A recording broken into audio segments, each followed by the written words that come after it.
Hi, this is Nick the Cat, and I want to show you how to build a water heating solar panel. This was one of my many projects since I returned to the US. First, I built a jig to draw a straight line down a 52-inch long, 1-inch diameter copper tube.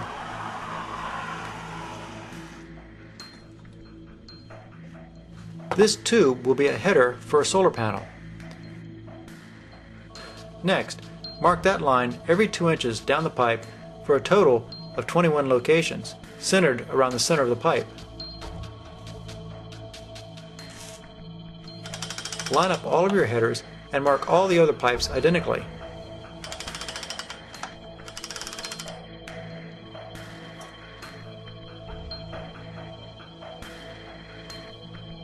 Once all the locations have been marked, it's time to drill a pilot hole. I use a 1/8 inch drill bit for the pilot hole. Another jig holds the pipe in place during drilling.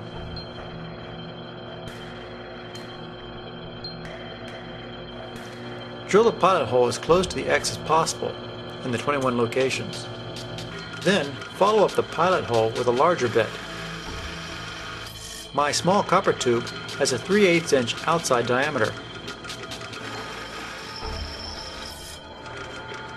The smaller copper tube is 1/4 inch inside diameter. It is carefully unrolled on the floor to prevent kinks. I use 60-foot rolls because it divides perfectly by 90 inches.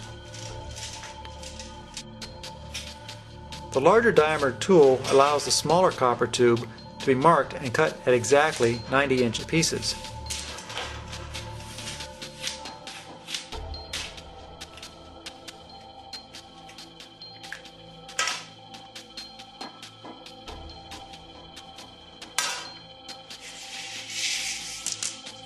The copper pieces still have bows in them. Carefully bend the copper tube as straight as possible. I have found that smacking against a flat surface does a nice job.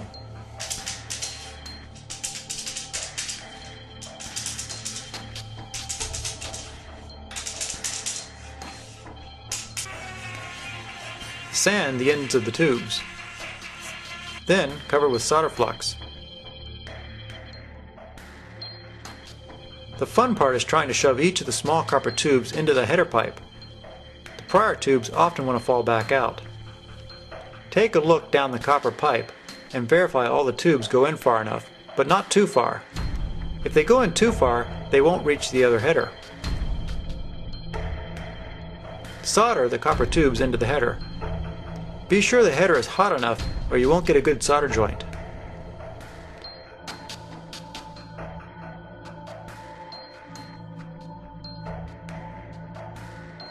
For the second header, begin by soldering the 2 outside tubes to the header first.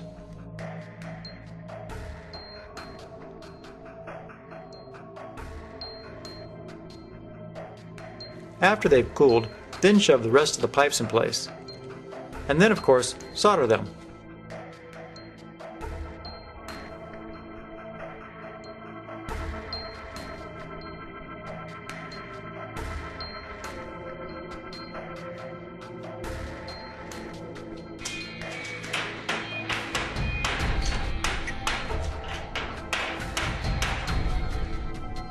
Soldering headers indoors is okay, but the next step, soldering 5/1000 inch thick copper sheet to the copper tube, is best done outside due to the amount of smoke you will create. Press the copper sheet securely against the copper pipe. I have found 3/4 inch black iron pipe did a reasonable job. Have lots of solder available. I use 50/50 lead-based solder for this part of the project. I also use a water-based flux for this part of the project. This jug was good for about 3 solar panels.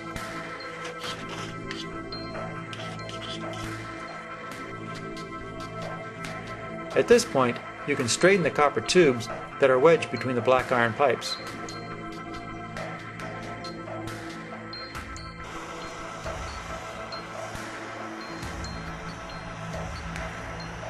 You will spend about an hour soldering the copper sheet to the pipes. The soldering process causes the copper to ripple. This is fine. The other side of the sheet is the face of the panel. I sandblasted the face of the panel to roughen up the surface for painting.